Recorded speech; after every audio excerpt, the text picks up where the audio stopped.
Golden State Media Concepts Sci-Fi Podcast. Together we dive into the world of sci-fi and science fiction. From episodes of Star Trek, Star Wars, to The Walking Dead, Resident Evil, all the hot new science fiction movies from the back doors of Marvel or DC. The Golden State Media Concepts Sci-Fi Podcast. You'll never look at science fiction the same way again.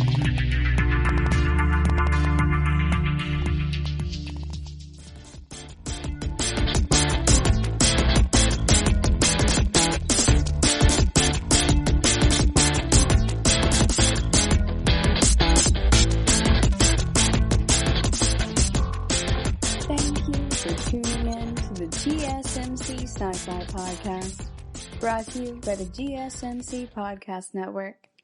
I'm your host, Alex. Today we are going to talk about V-Wars. I was a big fan of Vampire Diaries, and so I decided to go ahead and watch V-Wars this year. And I'm going to tell you guys, I loved it. It has vampires, it has climate change, it's a lot of science in the sci-fi, and it was also a lot of fun. It had a lot more sociopolitics in it than I was anticipating, and I live for that type of content. So, I very much enjoyed it, and we're going to spend a little bit talking about V-Wars. The basic premise of V-Wars is that climate change has resulted in a lot of ice and snow melting and has allowed for the reemergence of long dormant viruses. So we've seen something similar to this in an X-Files episode in season 1, except instead of a virus, it was kind of a primordial worm of some type. So, in this case, in V-Wars, it is a virus.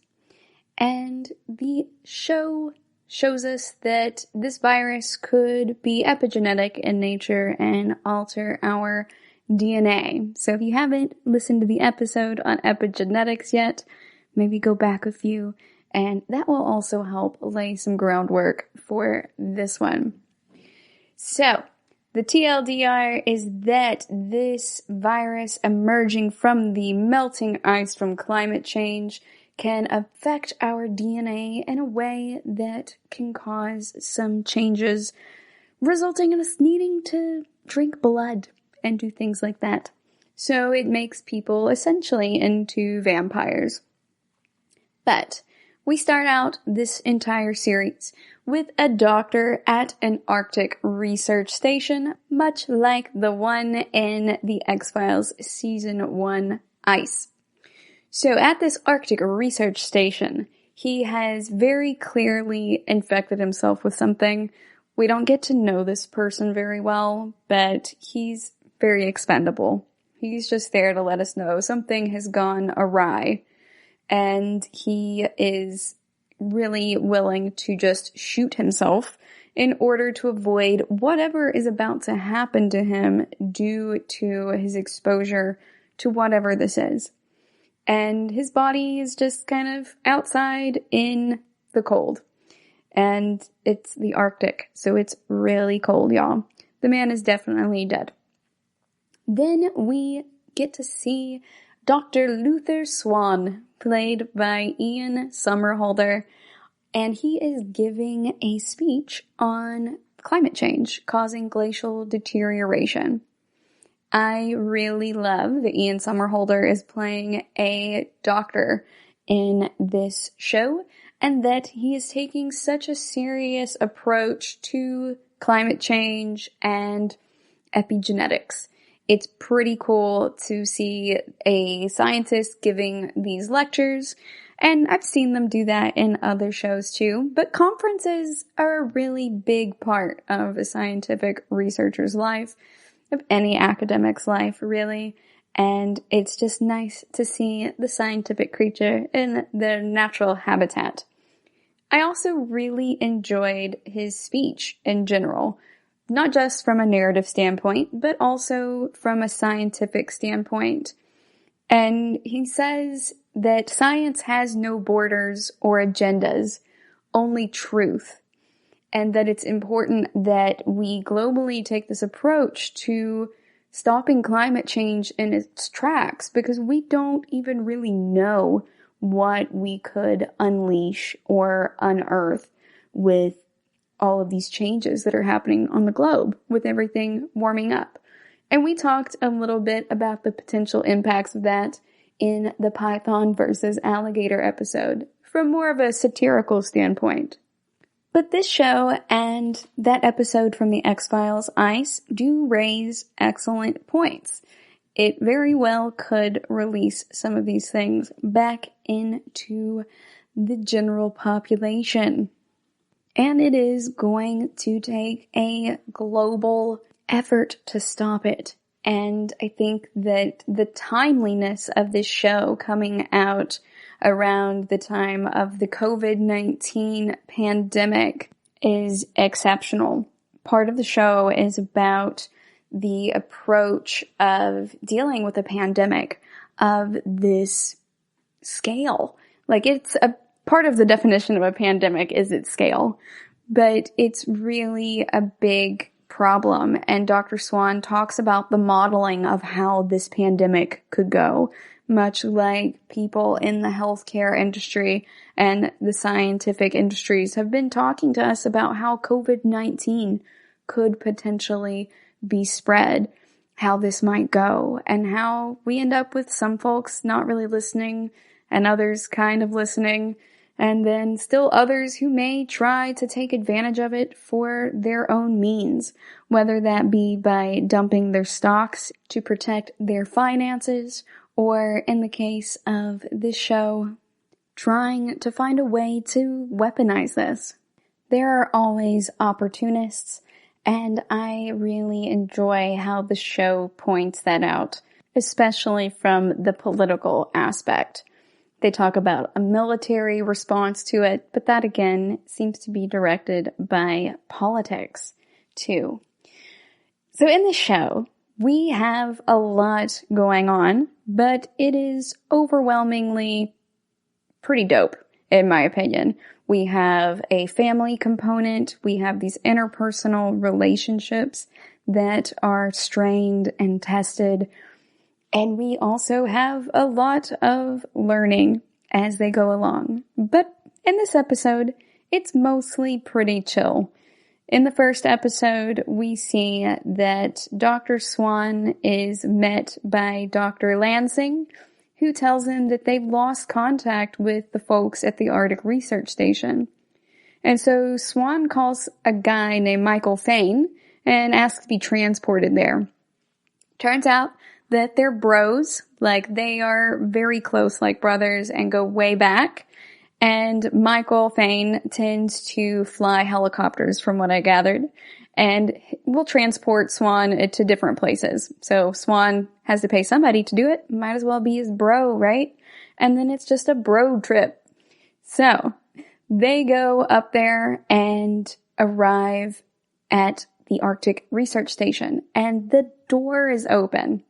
Now, I don't know about y'all and how y'all grew up, but my parents did yell at me a lot about whether or not I was born in a barn and leaving the door open and letting the heat out and all that other stuff. So if you've ever been hollered at by your parents for stuff like that, you will be horrified that someone left the door open at an Arctic research facility. Think about the heating bill, you guys, and taxpayer funded. What the heck? So they go in there and they can't find anyone to answer them, but they do find the body of the guy we saw kill himself at the very beginning of the episode. And Swan realizes that there is like a petri dish that is broken on the floor, an agar plate, and there was something in it, and he's not sure what it was, but that it could very potentially be airborne. And they need to call in a quarantine team because of what the folks up there were working on. So that's not great. And they end up in quarantine themselves in Washington, D.C., while the cleanup crew is working on the stuff in the Arctic. We're going to go on a quick break, and when we come back, we're going to talk about what happens in quarantine. Stay tuned.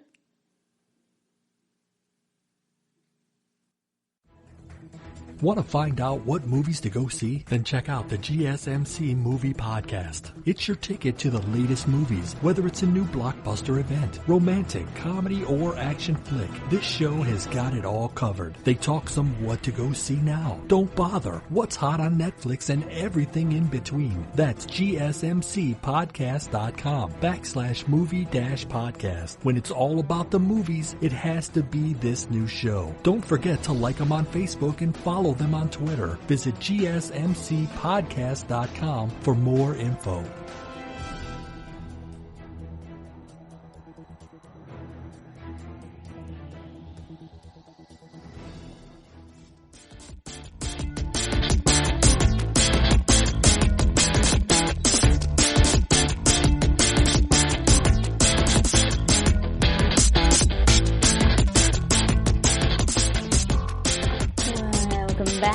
Before the break, we were introducing the concept of V-Wars, including the climate change and epidemiological components. Now, we're going to talk about what happens once Dr. Swan and Michael Fane end up in quarantine after being exposed to an airborne pathogen at the Arctic Research Station. At some point after they have been processed into this quarantine facility, Dr. Swan's wife, Jess, whom we saw making out with him at his lecture, as it was their anniversary, I believe, and his son, Desmond, who he calls Des, come to visit him. And we can see that Dr. Lansing thinks that they're probably going to be fine. They're a little uncertain with even what they're dealing with. And without having a live subject that has before been exposed to this, or having anyone else around to tell them where it came from or what they were doing with it, it's kind of difficult to really predict what the problem might be with this new material. It's not really that like anything that they've seen before. And so they take all the reasonable precautions that they know of. And then when nothing seems to really happen to them that's all that bad, they go ahead and cut them loose. So Dr. Lansing's like, hey, I think you're fine. And Dr. Swan says, hey, maybe keep us for a little bit longer. And he's like, bruh, you don't need to be in here anymore. You're done. So get on out of here. So he's a little bit nervous, Dr. Swan, and going home at this point. He thinks that they should give it more time. But Dr. Lansing has technically done everything that he is supposed to do. He's done his due diligence as they know of for their protocols. So they're cleared and they go about their business. But then we start seeing that there are some weird killings being reported in the news and that the police chief is in charge of those investigations. Then we start seeing Michael fantasizing about biting someone in the neck. And we also see that he is kind of plagued by being able to hear a lot of voices and noises around him quite loudly. So it seems like he has super hearing of some sort. But unlike in a lot of shows in which it's depicted as a good thing, it really seems to be bothering him. And in that way, it reminded me a lot of the folks who could hear other people's thoughts in some of the Star Wars books. I want to say it was Gantoris. It was like Gantoris and Streen. I can't remember which one. But they were at Luke's Jedi Academy temple, and one of them would just hear these voices all of the time, and it was just too much to be around a lot of other people. And that's kind of the impression you're getting from Michael's reaction. He's not having a good time. And then over dinner with Luther, he tells him that his teeth are hurting. And he's like, I feel like I can hear things from like far away and things like that. And Luther's kind of doubting him. He's like, you okay? Maybe you have a fever or something. And then we meet Jurgen Weber. And this person is someone who relays information on the killings to independent journalist Kaylee Vo. So far we have the police chief character, Chief Mackerlane. We have Michael Fane and Dr. Luther Swan and Jurgen Weber and Kaylee Vo and Dr. Lansing. So Kaylee is an independent journalist who posts about a lot of these things on the internet, and she's getting this information from Jurgen about these recent killings. And Kaylee learns from him that the victims are missing blood, and they have seemingly been exsanguinated via some wounds on their neck. And Kaylee's like, whoa, these are like vampire slayings, and she just kind of runs with it. And then we see Michael go ahead and alert Dr. Swan about a weird emergency. He has a dead lady in his apartment, and he can't remember what happened. I really like how they play out this ethical issue in this series. So, what do you do when your best buddy gives you a call and says that there is a dead person in their apartment and that they know how it looks and they know that how they might be impacted by this, but they have no idea what happened. They just know that if someone finds them in there, they're going to believe that he is the one who killed them.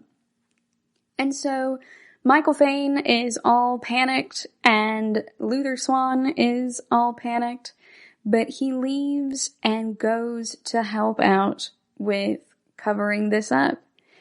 Michael insists that he didn't kill the woman, but you can kind of tell from looking at him that he very well probably did, but he strongly might believe that he did not. And he also asks Luther to help him clean up the apartment. So we don't know if he knows or not that he did it. Maybe not. But you kind of get the feeling that he did this. And this is not good. It's alarming for Luther. And it's alarming for everyone who's viewing it. So after they clean up the apartment, Michael ends up accidentally breaking the bathroom sink. So he slams his hand down on it and breaks it. And so he has super hearing now and super strength. And he can also find people's blood in their veins. So, he's a vampire, y'all. And his last name is Fane, and it sounds a lot like Fang, but it's not Fang, but it's close enough. So, he is a vampire in this series. And it's heartbreaking for our buddy, because Luther's gonna be sad about it, and Michael's gonna be sad about it. And really, Luther just wants to help his bro. So we have this going on, and we also start wondering, is Luther also going to come down with this disease too? They were both exposed to the airborne pathogen, and they weren't separated from each other during their quarantine. They spent the whole quarantine together. So even though it was a clean environment, if one was exposed at the facility, even if the other did not inhale it there, their close proximity for the following weeks for the quarantine duration would most definitely result in exposure to it. So now we're just kind of waiting it out with Luther to see if maybe Fane metabolized it faster than he did. Maybe he was more susceptible earlier on.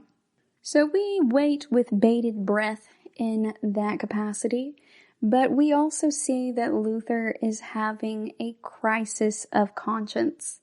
He's having a really hard time right now because he is a doctor and he is a man of science and he has ethics. Ethics are very important in science. Integrity is very important.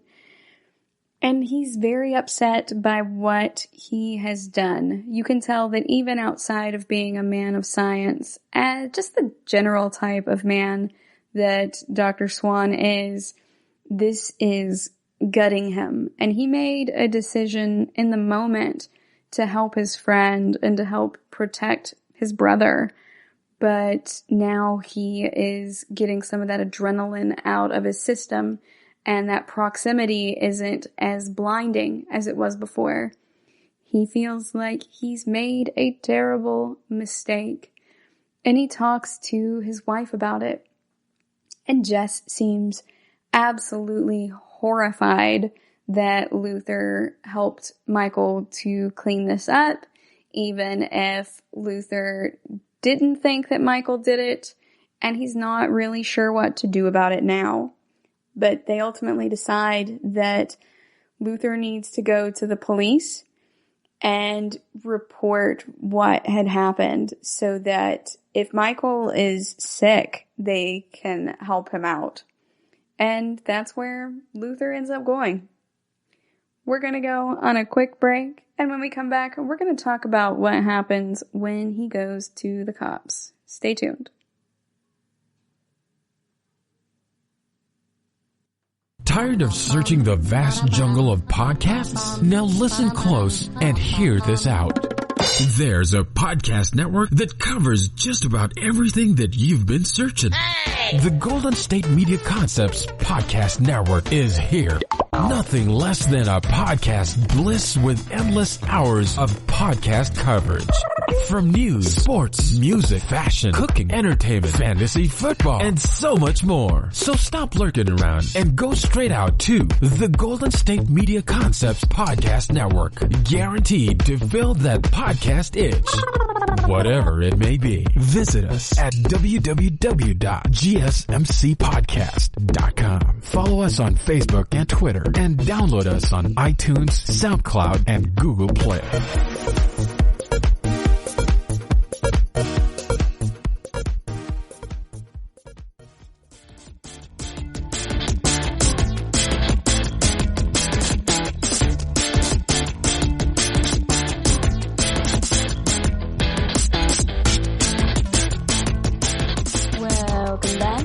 Before the break, we were introducing the show The Wars up to the point in which Michael Fane has killed a lady, potentially, and his buddy Luther has helped him to cover it up. So Luther has a crisis of conscience afterwards. He believes Michael may be sick, and he is really concerned with what is happening as these events are unfolding. So he goes to talk to the police after he talks this over with his wife. But when he gets there, the fact that he has also helped to cover up this body, or to clean the crime scene and to dispose of the body, that does make him an accessory to murder after the fact. And so he is also in trouble. So they put him into a room and have him sit there for a while. A lot of times they'll do that with interrogation, so just leave people sitting there for a while, let them stew a little bit, kind of go nuts, make them more likely to talk later on, so that anything that they say can be held against them. And so they sit him there to fall into this trap as well. And as a doctor, I kind of expect Luther to understand this a little bit better. I expect him to understand that if you go to the police about that, they're also going to pen you up. But, he's still trying to do the right thing and is sitting there trying to calmly discuss with them what has happened and explain that his buddy seems to be sick. And the chief of police tells him that, helping him clean the crime scene is gonna give you 5 years at least for obstruction of justice. So, TLDR, this is not working out that well for Luther.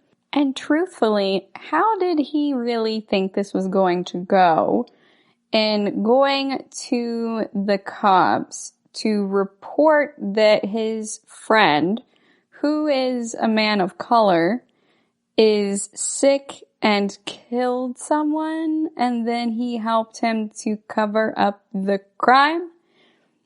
Dr. Luther Swan is very intelligent in many ways, but his intelligence in this case is in serious doubt. Perhaps he has more integrity than he does intelligence. This really was not the safest option for his friend, let alone for him. And he might have been better off if he believed he was sick in trying to get someone in a mental health capacity to perhaps help Michael Fane, or to get someone in a healthcare capacity. But then again, we don't really have a great way in modern American society to call on folks in emergency situations beyond if you are bleeding or on fire or having threat of bodily injury. There's not really an emergency mental health service number that you can just call, at least not that I'm aware of in the current American zeitgeist. So he kind of, I guess, picks the best option that he can think of. It's not the safest option for Michael, in addition to making him a target of some groups hunting him down, like the police, for killing someone. He's a man of color. He's not likely to get fair treatment to begin with. He's much more likely to be shot. And indeed, Michael does get shot while he is targeting another woman in a tunnel system. So they shoot him and arrest him. But that is separate from whatever Luther is doing, I believe. It doesn't seem like him reporting it is what ends up getting Michael shot. But Michael is nonetheless shot and arrested. And then he survives it and decides he will only talk to Luther. We also learn about kind of a side quest wherein Mike went to his dentist recently about those sore teeth he'd mentioned to Luther over dinner, and that his dentist has recently committed suicide. So that is two people who are connected to Michael who are now dead, and someone else he tried to target. And then Luther finds out that Mike knows that he's been ratted out, that somebody has alerted the cops to him. He's also very strong now, so in addition to the super hearing and all of the other things that he has going for him right now, we saw him break that sink earlier. He's super strong, and he just straight up breaks his cuffs. He fights the cops, and then they decide to put him under heavy restraints, so they strap him down to a gurney. And around this time, too, we see that the journalist Kaylee Vo has also made her way into this medical facility where they are holding Michael Fane in police custody. So, Kaylee goes into this building and is trying to meet him. She specifically wants to meet him because she has been reading and looking on the news and getting this news footage from Jurgen about all of these different issues that are going on. She's been getting it from the police department and stuff. Information about these vampire killings. And Kaylee is convinced that they're vampire killings. So she sneaks in with that badge, and we see that his bullet wounds aren't there anymore. He has already healed. And we also find out that he has drank the victim's blood. Then he quickly breaks free from his restraints, bites a guard to death, then uses his body as a shield, just kind of dangling in front of him, and uses it to dampen his landing when he jumps over a railing. It's pretty hardcore.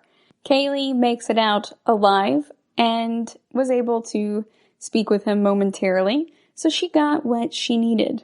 After some of this stuff happens, Luther gets the point across to Chief Mackerlane that his family is possibly in danger from Michael because Michael knows that Luther narked on him and he needs to get to his family before then.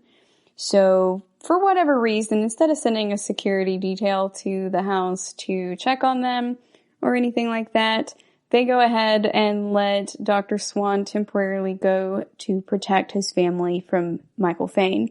He's trying to get them to just leave the house with him and immediately come back. By the time he gets there, though, Dez has locked himself inside. He has felt like someone or something was chasing him all the way back to the house and was very freaked out. And you also feel very freaked out for Dez because you know that Michael Fane is out there and you don't know how he would take it out on this kid at this state. You don't know how he would react to Luther betraying him because they're like brothers and it is a deep betrayal in this case. And Dez is probably like Michael's nephew, but he also doesn't seem to have a lot of control over his actions right now or his urges. So we're going to go on a quick break, and when we come back, we're going to talk about what happens when Luther gets back home.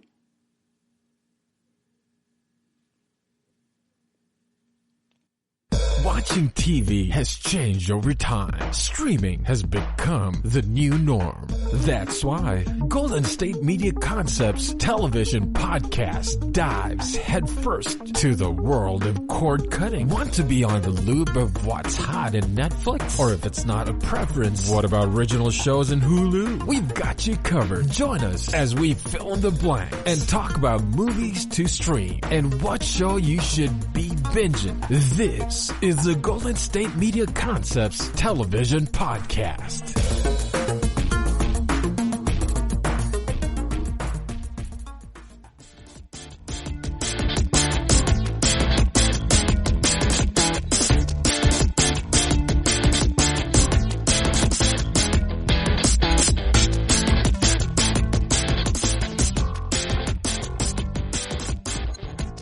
Welcome back.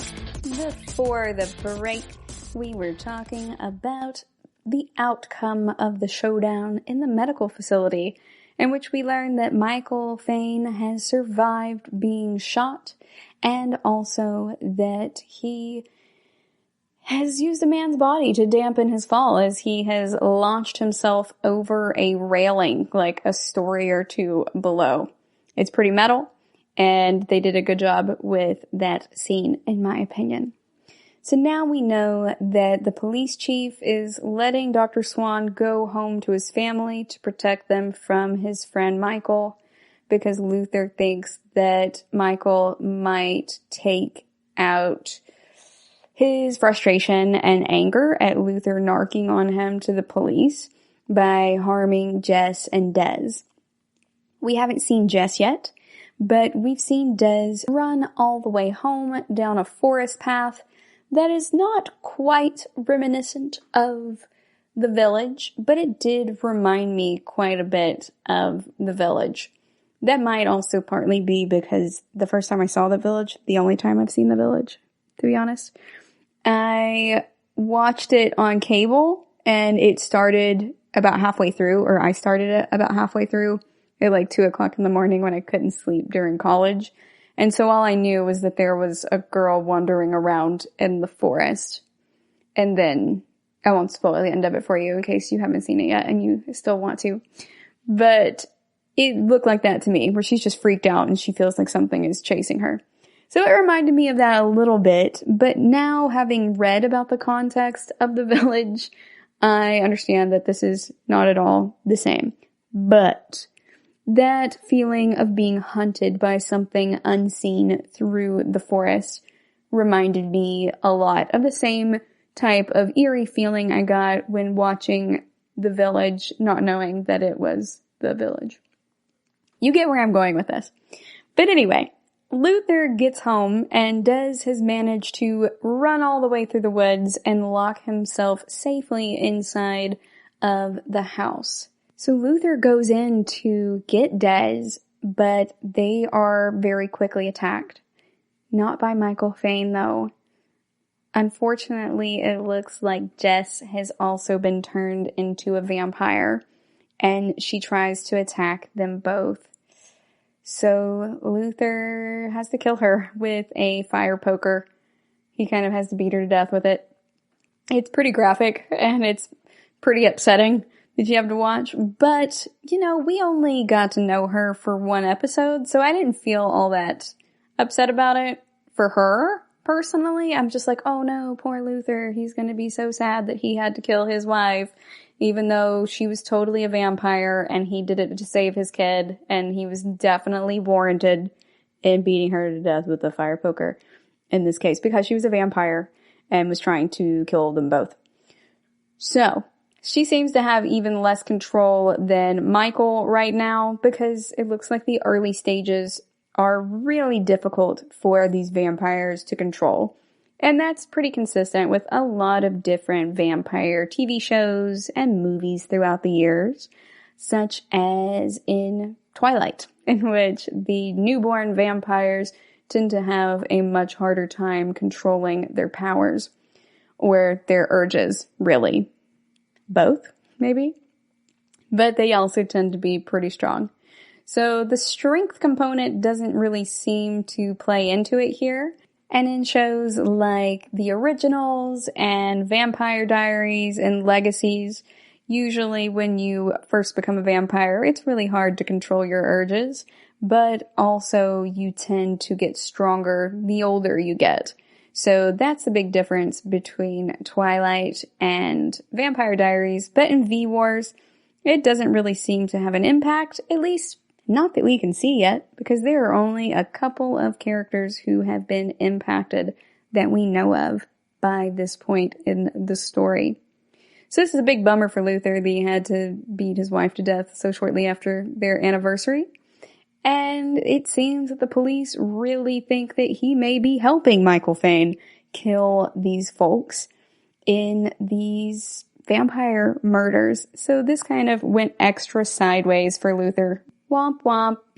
I'm sure he'll be fine though. He's our protagonist. You guys, Luther will be fine. But yeah, he's been through a lot in this episode. By the end of the very first episode of the series, he has delivered a lecture on his anniversary.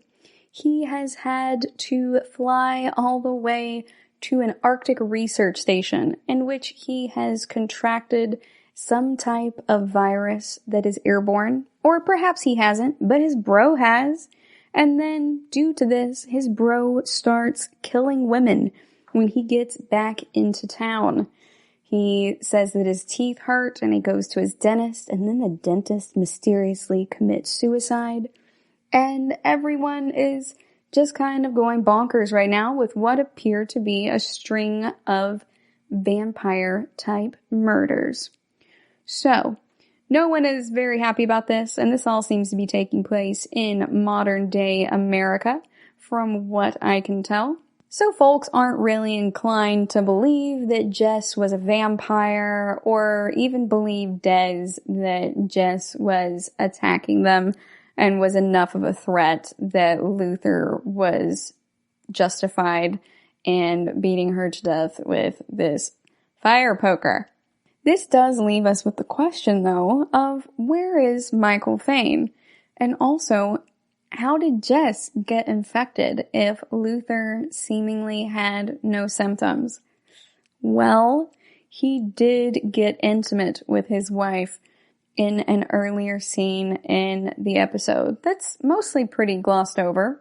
And he says he's a little bit concerned about them not knowing the types of transmissions or the presentation of this type of pathogen, if there indeed even is one that is truly problematic and can get into humans. But she just waves it aside. She's like, hey, Dr. Lansing cleared you, it's fine. So they had been intimate, and that means that he very well may have transmitted it to her by being asymptomatic or just being a carrier of this virus, and then transmitted it to her via his semen or his saliva, things like that. There are all different types of transmission between folks when it comes to types of pathogens. And if it can be airborne and be in respiratory droplets, then, making out with somebody or having sex with someone who may also be affected can be detrimental to your health too. Those respiratory droplets are the vehicles for viruses like COVID-19 and potentially can be for also this pathogen that is represented in V-Wars, as Michael initially gets it from an airborne transmission. There are just particulates of it in the air, and Luther notices those from shining his flashlight into the facility since the lights are out and the door is open. So he sees them going through the air and realizes that they are perhaps in trouble. So he knows that it's possibly airborne, or it's definitely airborne. That's how Michael got it. But then he also is now finding that it may be transmissible via saliva or other bodily fluids.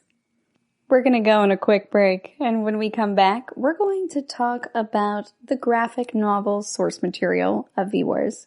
Stay tuned.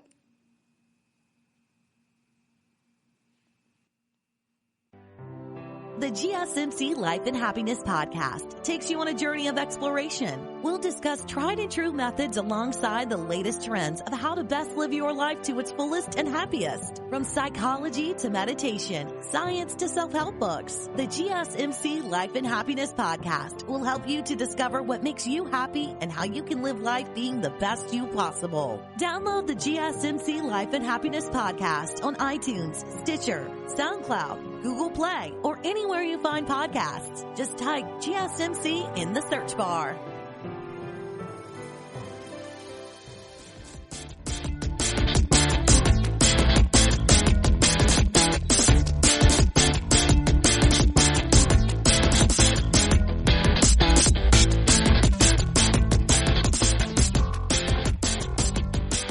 Welcome back. Before the break, we were wrapping up the end of the first episode of V-Wars that was out on Netflix earlier this year. It's still on there if you guys want to check it out. I really enjoyed the show all the way through. I like the mythology that it explores. And a lot of times, vampire shows tend to go a lot more fantasy than sci-fi. That is the general bent for them. They're horror or fantasy under the speculative fiction umbrella. And this one is a lot more sci-fi. So it really stood out to me as being a really fun sci-fi and just also a much heavier socio-political and scientific vampire show than a lot of what we're used to. Now, I will watch absolutely anything, you guys, in which the characters have superpowers. I don't care if it's Scooby-Doo and the Ghoul School, or if it is something like V-Wars or Vampire Diaries, Legacies, the originals, everything in that whole series I really loved. But also, if they have the Force, like in Star Wars, or if they are mutants, like in X-Men, or the very last movie in the Twilight franchise, in which we get to see all of the vampires from different areas come together and see all their different powers. And that is a lot like seeing all the X-Men together. It's a very exciting type of battle because it's beyond just beating up on each other. It's beyond just the super strength. They have a lot more to really dig into with like the electricity and the illusions and pain and premonitions and all that. It just gives you a lot to pull from and to weave more into your stories. It's kind of like battling with Pokemon. It's going to be a totally different fight with a fire type and a water type versus a psychic type and a water type, or a psychic type and a fire type. You have so much that you can do to cross those over and get all of these different outcomes.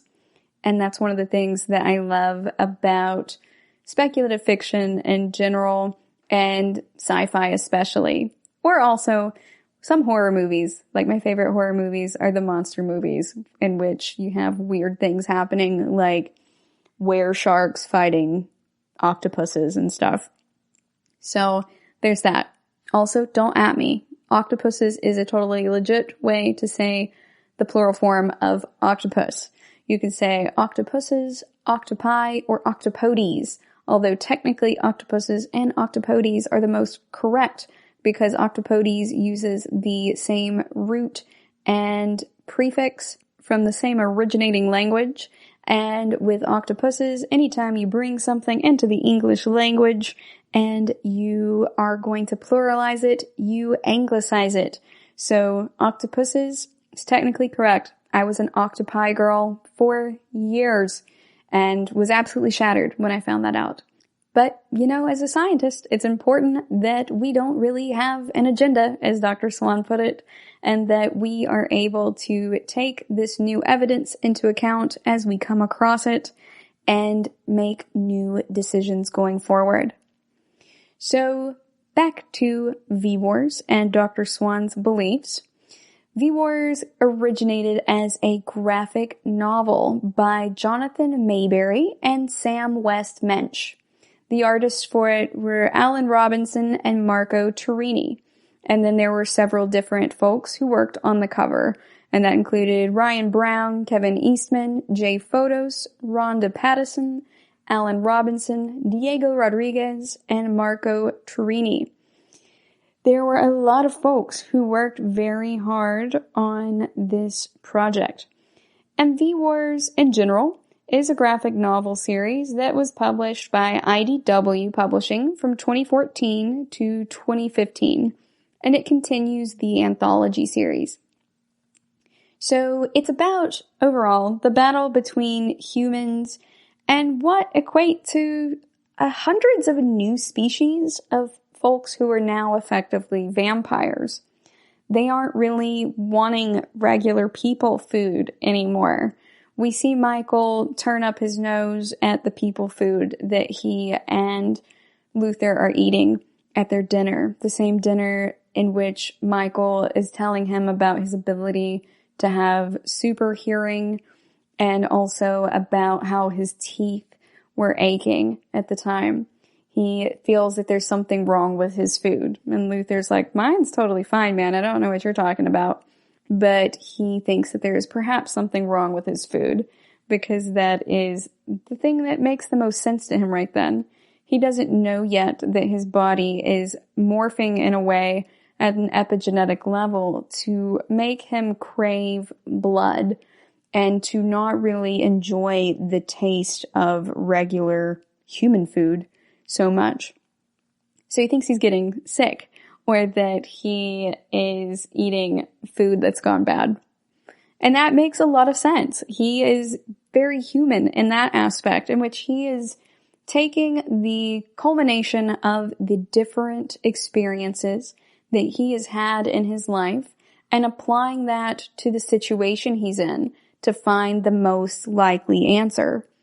But in this case, it turns out the answer is a lot more supernatural than what Michael was truly prepared for, or indeed, what any of them were prepared for. We also see in V-Wars more of the old school beliefs about vampires, that they are dangerous and are out to harm humans and are part of a human food chain in which they have replaced humans as the apex predators and actually prey on humans. So it's more old school vampire type stories. The past several decades or so have been more of this succubus or incubus type character in which they are really going in and seducing folks. Their vampires are getting more of a sexual lean more than anything. in recent years. That's the whole thing with Twilight, is that Bella just finds herself crazily attracted to Edward, even though he is super cold. And I mean that literally on his skin, but also his affect is pretty flat. So is hers, though. And he's really strange. And we'll go ahead and call it out right now, just to get it out of the way. Edward's outright abusive, going and cutting the lines in Bella's truck so that she can't go and see Jacob, just because he is jealous and everything. Super controlling. But he's just apparently just so hot and sparkly that she cannot help herself, even though he is breaking into her room at night to also watch her sleep. Granted, if she's asleep, she doesn't know it. But you get where I'm coming from. They are trying to turn them into like these romantic heroes. And they've been doing that for years, people in literature. And by all means, go wild. Take it wherever your imagination wants to take it. Go ahead and explore vampires as romantic heroes and everything. But I really like this return to viewing them as monsters as well. So we have movies like 30 Days of Night that portray them as being more like monsters. And I think that both types of portrayals do have merit. But I'm really enjoying monster movies because monster movies are my favorite. If I'm going to go horror, it's going to be a monster movie. And Jonathan Mayberry has been quoted as saying at a San Diego Comic-Con that nothing here sparkles. It's old school scary monsters. And it actually is old school because this is not the Hollywood vampire. So this is not Bela Lugosi, y'all. This is way further back. It's going back into all the different types of vampire beliefs throughout the world. So there are all types of different explanations of vampires in different countries around the world and through the years. And they're not all necessarily the same. One country's vampire may need to be killed by beheading, while another one may be a stake to the heart, and another one they can be warded off with holy water or silver or crosses. It really just depends. And Jonathan Mayberry really digs into a lot of those. We're going to go on a quick break, and when we come back, we're going to wrap up talking about this anthology series. Stay tuned.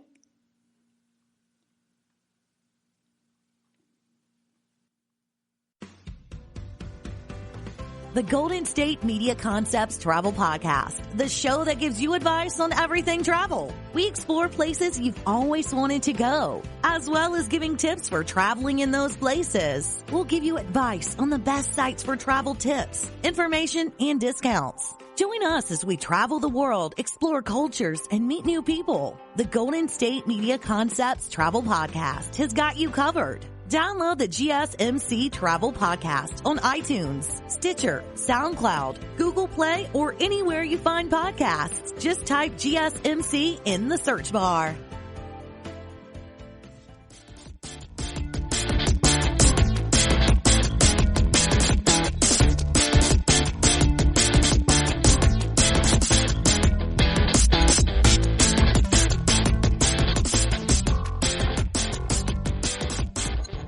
Welcome back.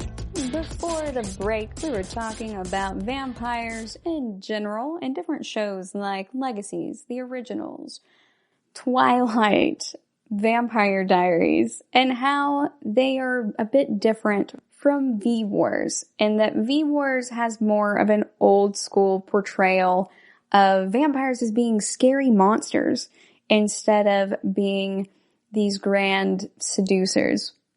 So I really like this approach that the author Jonathan Mayberry and his fellow author Sam Westmensch have taken in this. And there have been about 12 issues so far of the V-Wars graphic novel by IDW Publishing, and I'm excited to get my hands on them now that I have finished season 1 of the show. Sometimes you read the source material first, like I did with Watchmen, and then saw the movie, and other times it's the other way around. And in this case, I saw the TV show first. And I am thankful to Ian Somerhalder for bringing that to the screen and thusly bringing it to my attention. I love this kind of thing, and I'm all about putting a lot of science in sci-fi and turning what's otherwise a horror or a fantasy genre into being more of a sci-fi. So in V-Wars, they really view this turning of folks into vampires as being more like a plague than being just something that's magically transmitted via the blood. You never really talk about it in most horror and fantasy portrayals of these vampires, of these creatures. A lot of times it's just, oh, well, they bite you, you drink their blood, now you're going to turn. Or just, they bite you and now you turn. And you're sitting there going, okay, is it in their saliva? What is it about dying with this in their stomach that is causing these people to turn when not having ingested it wouldn't do it? And it just leaves you kind of wondering. Now, whenever I watch those kinds of things, I do just suspend my disbelief so that I can enjoy the show. But it thrills me when folks really take a hard crack at explaining these otherwise mystical phenomena with science. So I like that they use this plague type approach. I like that it's related to climate change and saying that we may have a part in wiping out our own existence. But also I find it interesting that the reverse implies that at one point there were vampires and they were either hunted all out or they couldn't handle climate change. And so that gene went dormant, or that expression of it went dormant. Did climate change result in the epigenetic switch for vampires being turned off? I'm not sure. Is this to do with survival of the fittest in the way that Darwin really meant it in talking about being reproductively fit and not just being jacked? I'm not sure, but I'm excited to see where they go with this. Now, there's no way that they could have known when they started filming this, or even when it was written, that this was going to come out on Netflix right around the same time as the COVID-19 pandemic. But it is quite timely, and if you guys have not seen the show yet, I highly recommend it.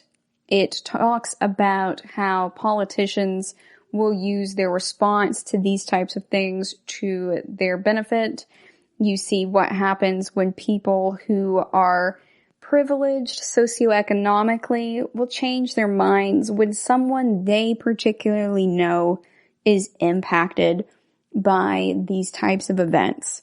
So we see a lot of people right now going around without a mask and everything, and a lot of folks just don't think that it's real. They don't think that COVID-19 is real. And I talked to a girl at the box store today where I was getting packing materials to finish packing up my room for the big move. And she said that lots of people don't believe that it really even exists. And she asks them, well, how would you feel if someone you knew did die of this? And people I know in my personal life have died from COVID-19. It is indeed very real. But the political machine will keep turning, and it will keep throwing out all types of misinformation that will help them out the most, how they deal with it in your specific area and whose fault certain things are. They'll scapegoat people, they'll scapegoat groups. But V-Wars shows us about a lot of the science and the politics behind all of that. And also with journalism, where this information is coming from, how it is sometimes even suppressed. So we see a lot of that representation with Kaylee Vo and with Dr. Swan and with Michael Fain and all of these other characters that are in the show. And I like how they go through and really tie up all of the science and sociopolitics and culture and everything else with this neat little bow in the form of this allegory with vampires. We also have a concept of there being different types of vampires in the show. So there were historically in the show different types of vampires. And that's, again, Jonathan Mayberry drawing upon the different portrayals of vampires throughout history and throughout the world. And that really is interesting the way that he's brought this out. So he's brought clinal variation into it. So clinal variation is something that an anthropologist, Livingston, put forward decades ago. And that's that there is no such thing as biological race, but there is clinal variation. Any variation that you see in human beings is geographically oriented along clines, which roughly correlate with latitude. So the further you get from the equator, the shorter and thicker people tend to be, because that is advantageous on an evolutionary level for being able to survive long enough to reproduce and pass those genes on, because you're able to have enough heat retained for your surface to volume ratio. And similarly, folks who are closer to the equator tend to be taller and thinner because they need to wick more heat from their bodies to not collapse from heat exhaustion in these hotter areas, and also live long enough to pass those genes on. So we see clinal variation in many different aspects of human adaptation and variation. And I've spoken briefly about this before in previous podcasts. But we also see some of this in V-Wars. So there are different types of vampires based on what he referred to as being their ethnic background. But your ethnic background is really defined geographically, and in that way is also clinal variation. So he's not necessarily saying race, but we are talking about clinal variation. So folks get those different genes triggered in different ways. So maybe some folks are getting DNA methylation, or maybe others are getting histone modification, like we've discussed in previous podcasts. Who knows? I haven't gotten into the graphic novels yet. I've got to get myself moved across the country first before I start diving into anything else. But this series, if you're interested in the graphic novel, has 11 regular issues and a special one that you can collect in 2 trade paperback. And there is also the TV show. It was canceled after 1 season, but Ian Somerhalder is not giving up on it. You can check out his Twitter for more information on this show, and hopefully we'll get another story from it in the future. It does hold up well, though, as a standalone story, so you can still watch it all the way through and you're not going to be stuck with a cliffhanger, really. Thank you for listening to the GSMC Sci-Fi Podcast, brought to you by the GSMC Podcast Network. I'd like to ask you to please subscribe to the show, and writing a nice review always really helps us. Also, if you could please follow us on Facebook, Twitter, and Instagram, I'd appreciate it. Thank you kindly, and have a good night.